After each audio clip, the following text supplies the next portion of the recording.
Welcome to our channel success quest. আজ আমরা উপস্থিত হয়েছি আমাদের অনলাইন ক্লাসে। তোমরা যারা 2022 সালে মাধ্যমিক দিতে চলেছো তাদের জন্য এই সময়টি বিশেষভাবে গুরুত্বপূর্ণ, তাই তোমাদের গুরুত্বপূর্ণ সময়ের কথা মাথায় রেখে আজকের আমার এই আয়োজন। আশা করব এই ভিডিওটি দেখলে তোমরা কোনো না কোনোভাবে উপকৃত হবেই, তাই ভিডিওটি প্রথম থেকে শেষ পর্যন্ত দেখার বিশেষ অনুরোধ রইল। আজ আমরা আলোচনা করব তোমাদের ক্লাস 10-এর যে ইতিহাস বইটি রয়েছে সেই ইতিহাস বইয়ের 4th চ্যাপ্টার, অর্থাৎ 4th চ্যাপ্টারের নাম হলো সংঘবদ্ধতার গোড়ার কথা। আমি একটু বলতে চাই সংঘ, তোমরা সবাই সংঘ সম্পর্কে পরিচিত। সংঘ আমরা ইংলিশে শব্দটি বলতে পারি ক্লাব। ক্লাব এর বাংলা প্রতিশব্দ হলো সংঘ।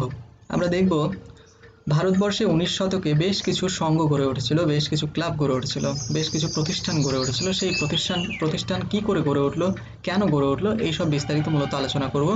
তবে তার আগে আমাদের একটু জানতে হবে ব্রিটিশ সরকার ভারতীয়দের ওপর কি করে অত্যাচার শুরু করলো এবং ভারতীয়দের ওপর বা ভারতবর্ষে কি করে তাদের অধিকার প্রতিষ্ঠা করলো। আমরা জানি 1757 সালে পলাশির যুদ্ধ হয়েছিল। সেই পলাশির যুদ্ধের 100 বছর পরে বা পলাশির যুদ্ধের থেকে 100 বছর পর পর্যন্ত ইংরেজরা ভারতীয়দের ওপর নানানভাবে অত্যাচার করেছে এবং ভারতে তারা তাদের অধিকার প্রতিষ্ঠা করতে শুরু করেছিল।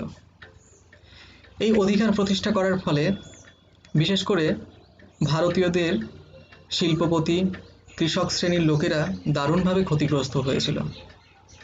এছাড়াও ভারতে যে সমস্ত সিপাহীরা ছিল, তোমরা হয়তো জানো ভারতীয় সিপাহীরা অর্থাৎ ভারতবর্ষের সিপাহীরা আর ইংরেজ সিপাহীরা একই সঙ্গে কাজ করত, তবুও ভারতীয় সিপাহীদের কিন্তু কোনোভাবেই তেমন সুযোগ সুবিধা প্রদান করা হতো না যতটা ইংরেজ সিপাহীদের সুযোগ সুবিধা প্রদান করা হতো।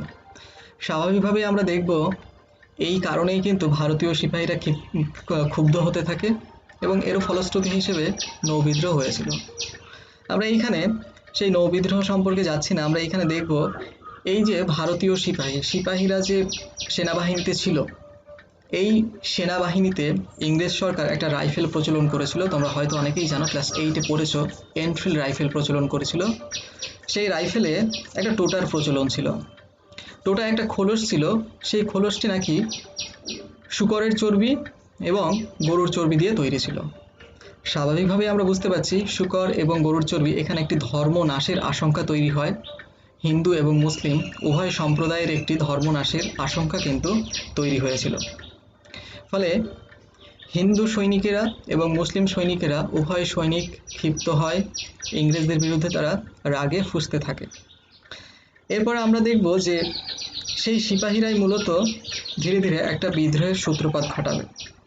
এরপরেই এই তাদের ভেতরে যে একটা অসন্তোষ সৃষ্টি হয়েছিল, এই অসন্তোষের কারণেই ভারতের যখন বড়লাট লর্ড ক্যানিং ছিলেন, সেই সময় 1857 সাল, সেই বড়লাট লর্ড ক্যানিংয়ের আমলে ভারতীয় সিপাহীরা এই বিদ্রোহের সূত্রপাত ঘটিয়েছিল।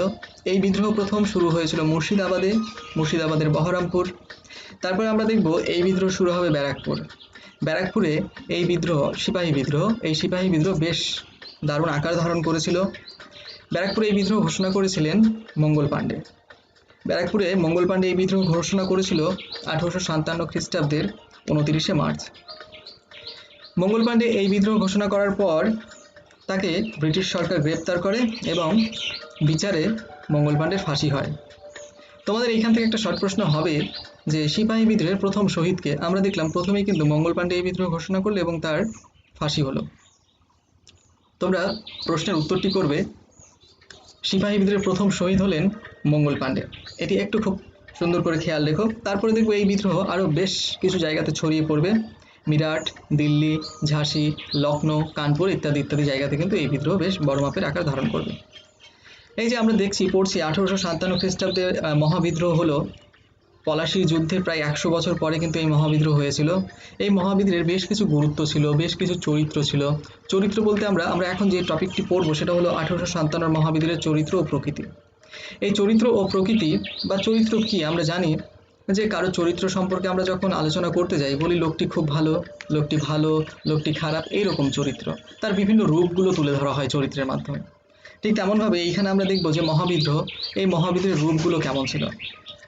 1857 খ্রিস্টাব্দে যে মহাবিদ্রোহ শুরু হয়েছিল, এই মহাবিদ্রোহ নিয়ে অনেক ঐতিহাসিক অনেক রকম কিছু বলেছে। সেই কিছু বিষয় আমি তোমাদের সামনে তুলে ধরতে চাই। আর এই প্রশ্নটি মান 8-এর জন্য ভীষণভাবে ইম্পর্টেন্ট, যে মহাবিদ্রোহের চরিত্র ও প্রকৃতি আলোচনা করো। মহাবিদ্রোহের চরিত্র ও প্রকৃতি আলোচনা করো। আমি একটু আগে বললাম 1857 খ্রিস্টাব্দে যে মহাবিদ্রোহ হয়েছিল তাতে ঐতিহাসিকেরা নানানভাবে মত পার্থক্য দেখিয়েছে। কিছু কিছু ঐতিহাসিক বলেছে যে এই বিদ্রোহ শুধুমাত্র সিপাহীরা শুরু করেছিল বলে এই বিদ্রোহটা শুধু সিপাহী বিদ্রোহ নামে অভিহিত করেছিল, সেইখানে নাকি কোনো সাধারণ স্তরের মানুষ অংশগ্রহণ করেনি। এরপরও আমরা দেখব আরো যেসব বিখ্যাত ঐতিহাসিকরা রয়েছে, হরিশ্চন্দ্র মুখোপাধ্যায়, অক্ষয় কুমার দত্ত, তারাও কিন্তু এই বিদ্রোহকে সিপাহী বিদ্রোহ বলে অভিহিত করেছে।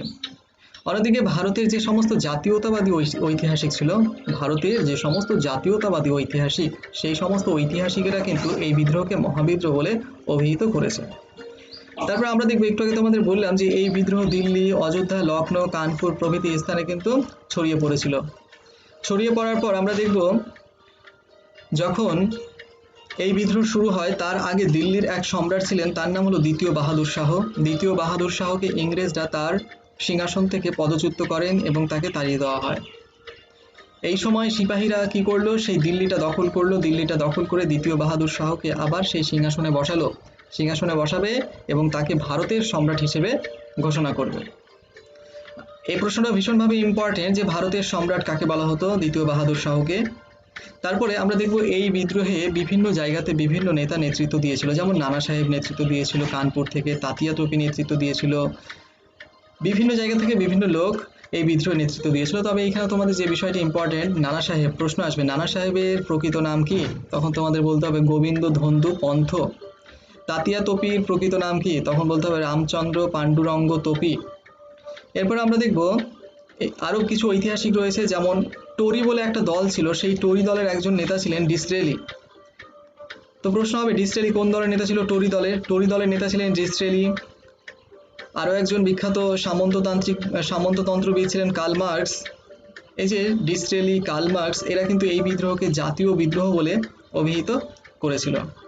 এছাড়াও আমাদের এক বিখ্যাত বিপ্লবী ছিলেন, তার নাম হলো বিনায়ক দামোদর সাভারকর। এই বিনায়ক দামোদর সাভারকর এই বিদ্রোহ কিন্তু ভারতের প্রথম স্বাধীনতা যুদ্ধ বলে অভিহিত করেছেন। দেখো আমরা পেলাম এই বিদ্রোহের চরিত্রগুলো, কেমন চরিত্র পেলাম। কেউ কেউ এই বিদ্রোহকে সামন্ত বিদ্রোহ বলেছে, কেউ কেউ এই বিদ্রোহকে সিপাহী বিদ্রোহ বলেছে, কেউ কেউ এই বিদ্রোহকে মহাবিদ্রোহ বলেছে। এই যে কে কি বললো, কোন ঐতিহাসিক এই বিদ্রোহকে কি কি বলে আখ্যায়িত করলো, সেটা কিন্তু তোমাদের ভীষণভাবে মনে রাখতে পারে। সেটাই যদি একটু সাজিয়ে গুছিয়ে লিখে দিয়ে আসতে পারো, মান 8-এ 8ই পাওয়া যাবে। তবে এই বিদ্রোহে যে ভালো দিকগুলো দেখলাম, ঐতিহাসিকেরা ভালো কথা তুলে ধরেছে, আবার এই বিদ্রোহের কিন্তু কিছু খারাপ দিকও তুলে ধরেছিল কিছু কিছু ঐতিহাসিক, যেমন ডক্টর রমেশচন্দ্র মজুমদার। রমেশচন্দ্র মজুমদার বলেছিল এই বিদ্রোহে শুধুমাত্র কিছু সিপাহীরাই অংশগ্রহণ করেছিল, সাধারণ জনগণ বা সাধারণ দর্শক এতে নীরব ভূমিকা পালন করেছিল, তারা কোনো ভূমিকাই নেয়নি বলে তিনি মনে করেছিলেন। এছাড়াও রমেশচন্দ্র মজুমদার বলেছিল যে এই সিপাহী বিদ্রোহ ছিল অভিজাততন্ত্র ও সামন্ততন্ত্রের মৃত্যুকালীন আর্তনাদ। প্রশ্ন আসবে যে সিপাহী বিদ্রোহকে অভিজাততন্ত্র ও সামন্ততন্ত্রের মৃত্যুকালীন আর্তনাদ বলে কে অভিহিত করেছে, তখন তোমাদের বলতে হবে ডক্টর রমেশচন্দ্র মজুমদার। দেখো আমরা এর আগের চ্যাপ্টারে সাঁওতাল বিদ্রোহ, নীল বিদ্রোহ, সন্ন্যাসী ফকির বিদ্রোহ পড়ে এসেছি। প্রত্যেকটি বিদ্রোহের কিন্তু একটা কারণ থাকে, কারণের পর আবার সেই সমস্ত বিদ্রোহের কিন্তু ফলাফলও থাকে। এই বিদ্রোহের কিছু ফলাফল ছিল। এই যে সিপাহী বিদ্রোহটা হলো, এই সিপাহী বিদ্রোহের বেশ কিছু গুরুত্ব বা ফলাফল ছিল। গুরুত্ব কি আমরা বলতে পারি, এই বিদ্রোহের ফলেই 1858 খ্রিস্টাব্দে একটা আইন পাশ হয়, তার নাম হলো ভারত শাসন আইন। মনে রাখতে হবে ভারত শাসন আইন কত সালে পাশ হয়েছিল, 1858 সালে। 1858 সালে ভারত শাসন আইন পাশ হলো এবং দেখা যাবে যে ভারতে ইংরেজ শাসনের অবসান ঘটে, ইংরেজরা আর ভারতীয়দের ওপর শাসন করতে পারে না। একটা গুরুত্ব পেলাম, ফলাফল পেলাম। 2 নম্বর ফলাফল বলতে পারি যে ভারতে মহারানী ভিক্টোরিয়া শাসনভার তুলে নেন, ভারতের সমস্ত শাসনভারটা মহারানী ভিক্টোরিয়া তুলে নিয়েছিল। এছাড়াও আরো অনেক বেশ কিছু ফলাফল রয়েছে, তোমরা একটু টেক্সট বুক থেকে দেখে নিলেই হবে। তারপরে যে বিষয়টি বলবো যে এই যে একটা মহাবিদ্রোহ দেখলাম, একটা বিদ্রোহ, মহাবিদ্রোহ 1857 সালে হলো। এই বিদ্রোহে ভারতের শিক্ষিত সমাজের লোকেরা কতটা অংশগ্রহণ করেছিল? আমরা এক কথায় বলে দিতে পারি, ভারতীয় শিক্ষিত সম্প্রদায়ের লোকেরা এই বিদ্রোহতে বিন্দুমাত্র অংশগ্রহণ করেনি বা এই বিদ্রোহ সম্পর্কে বিন্দুমাত্র আগ্রহ দেখায়নি। কেননা ভারতীয় শিক্ষিত তোমাদের জন্য একটু বলে রাখা উচিত, এই প্রশ্নটা যারা 2022-এ তোমরা মাধ্যমিক দিতে চলেছো ভীষণভাবে ইম্পর্টেন্ট মান 4-এর জন্য, যে 1857 বিদ্রোহের প্রতি শিক্ষিত বাঙালি সমাজের মনোভাব কেমন ছিল তা আলোচনা করো। সত্যি কথা বলতে শিক্ষিত বাঙালি সমাজে এতে বিন্দুমাত্র আগ্রহ দেখায়নি, এমনকি তারা এই বিদ্রোহ সম্পর্কে নিন্দা করেছে। তারা মনে করেছিল যে ব্রিটিশরা ভারতীয়দের পাশ্চাত্য শিক্ষায় শিক্ষিত করছে, ইংরেজি শিক্ষায় শিক্ষিত করছে, তাদেরকে যদি দেশ থেকে তাড়িয়ে দেওয়া হয় তাহলে ভারতবর্ষের লোকেরা কি করে চলবে। এমনকি শিক্ষিত সমাজের লোকেরা মনে করেছিল এত বড় ভারত, এই সাম্রাজ্যটা বা এই দেশকে ভারতীয় লোকেরা কোনোভাবেই পরিচালনা করতে পারবে না। ভারতকে পরিচালনা করার জন্য বুদ্ধিমত্তার প্রয়োজন, আর সেই বুদ্ধি রয়েছে শুধুমাত্র ইংরেজদের। শিক্ষিত সমাজের লোকেরা এটা মনে করেছিল। তাই আমরা দেখব শিক্ষিত সমাজের লোকেরা এই বিদ্রোহকে সাপোর্ট করবে, বিদ্রোহকে সাপোর্ট করবে না, আমরা দেখব যে ইংরেজদেরকে সাপোর্ট করবে, ইংরেজদের সহযোগিতা করবে।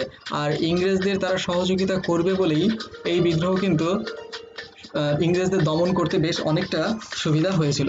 তোমরা এখান থেকে একটু দেখে নিও। আর তারপর একটা টপিক যে একটু আগে বললাম, এই বিদ্রোহের বেশ একটা গুরুত্বপূর্ণ ফলাফল যে মহারানী ভারতের শাসনভার নেবেন। মহারানী বলতে মহারানী ভিক্টোরিয়া ভারতের শাসনভার নেবেন।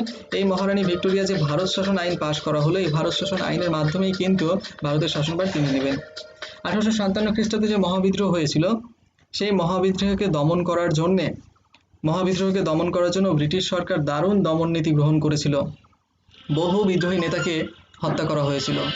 এই খবর মহারানী ভিক্টোরিয়ার কানে পৌঁছায় এবং তিনি মনে করে ভারতীয়দের উপর এই নির্মম অত্যাচার আর তিনি মেনে নিতে চায় না। তাই তিনি ভারত থেকে ইংরেজ কোম্পানিকে চলে যেতে বলেন এবং ভারতের সমস্ত দায়িত্বভার তিনি গ্রহণ করতে চান। তিনি কি করেন, তিনি একটা 1858 খ্রিস্টাব্দের 1 নভেম্বর একটা ঘোষণাপত্র জারি করেন এবং সেই ঘোষণাপত্রের মাধ্যমেই তিনি কিন্তু ভারতের শাসনভার নেন এবং তিনি বলেন তার এক ভাইসরয়, অর্থাৎ ভাইসরয় শব্দের অর্থ হলো রাজপ্রতিনিধি, সেই রাজপ্রতিনিধির মাধ্যমেই তিনি ভারতকে শাসন করতে চান। প্রশ্ন ভীষণভাবে ইম্পর্টেন্ট যে ভারতের প্রথম ভাইসরয় কে ছিলেন বা ভারতের প্রথম রাজপ্রতিনিধি কে ছিলেন, তখন বলতে হবে লর্ড ক্যানিং ভারতের প্রথম রাজপ্রতিনিধি ছিলেন। আমি একটু আগেই বললাম যে মহারানী ভিক্টোরিয়া 1858 খ্রিস্টাব্দে একটা কি করেছিল, ঘোষণা জারি করেছিল। সেই ঘোষণায় তিনি বেশ কিছু কথা বলেছিলেন। এই ঘোষণাপত্রটা ইম্পর্টেন্ট তোমাদের মান 4-এর জন্য, যে মহারানীর ঘোষণাপত্রে মহারানী কি বলেছিল। এখানে অনেক কিছু বলেছিল, আমি কয়েকটা বলতে চাই, তোমরা দেখে নিতে পারবে। বলেছিল যে ব্রিটিশ সরকার ভারতে আর সাম্রাজ্য বিস্তার আগ্রহী নয়। আমরা দেখলাম এতদিন ব্রিটিশ সরকার ভারতীয়দের উপর দারুণভাবে সাম্রাজ্য বিস্তার করছে, তারা আর সাম্রাজ্য বিস্তার আগ্রহী নয়। 2 নম্বর, ব্রিটিশ সরকার ভারতবাসীর সামাজিক ও অর্থনৈতিক নীতির ওপর কোনোভাবেই আঘাত করবে না। তারপর আমরা দেখব ব্রিটিশ সরকার দেশীয় রাজাদের যে দত্তক পুত্র নিতে বাধা প্রদান করেছিল, সেই দত্তক পুত্র নিতে বলে মহারানী ভিক্টোরিয়া তার এই ঘোষণাপত্রে, যে ভারতীয় দেশীয় রাজারা পুত্রকে দত্তক নিতে পারবে। তারপর আমরা দেখব যে আরো বিভিন্ন তিনি ঘোষণা করেছিল। এই ঘোষণার মধ্যে আরো গুরুত্বপূর্ণ বিষয় হলো যে তিনি বলেছিল যে জাতি ধর্ম বর্ণ নির্বিশেষে সকল শ্রেণীর লোকই তাদের যোগ্যতার ভিত্তিতে চাকরি পাবে। আমরা দেখব তিনি এত প্রতিশ্রুতি আমাদের দিয়েছিলেন মহারানী ভিক্টোরিয়া তার ঘোষণার মাধ্যমে, শেষ পর্যন্ত এই ঘোষণাপত্রের একটিও কিন্তু বাস্তবায়িত হয়নি। এইসব ঘোষণাপত্রের একটিও বিষয় বাস্তবায়িত হয়নি বলে ডক্টর রমেশচন্দ্র মজুমদার এই বিদ্রোহকে বলেছিল, এই ঘোষণাপত্রগুলোকে বলেছিল যে প্রতিশ্রুতি ভঙ্গের অধ্যায়। তিনি একটাও প্রতিশ্রুতি, যে সমস্ত প্রতিশ্রুতি দিয়েছিল সেই সমস্ত প্রতিশ্রুতির একটা প্রতিশ্রুতিও রক্ষা করতে পারেননি। তিনি এইসব প্রতিশ্রুতি রক্ষা করতে পারেননি বা এই সমস্ত কোনো কিছুই মানা হয়নি বলে ভারতের বিভিন্ন জায়গাতে এরপরে দেখব বিভিন্ন রাজনৈতিক সভা সমিতি প্রতিষ্ঠা হবে। বিভিন্ন রাজনৈতিক সভা সমিতি, সেগুলো খুব সহজ ব্যাপার। রাজনৈতিক সভা সমিতির মধ্যে গুরুত্বপূর্ণ 4টি সভা সমিতি রয়েছে: বঙ্গভাষা প্রকাশিকা সভা, জমিদার সভা, হিন্দু মেলা, ভারত সভা। এইগুলো সম্পর্কে আমাদের একটু পড়তে হবে। তো আজ এই পর্যন্তই থাক, এর পরবর্তী ভিডিওতে আমরা পরবর্তী বিষয় নিয়ে আলোচনা করব।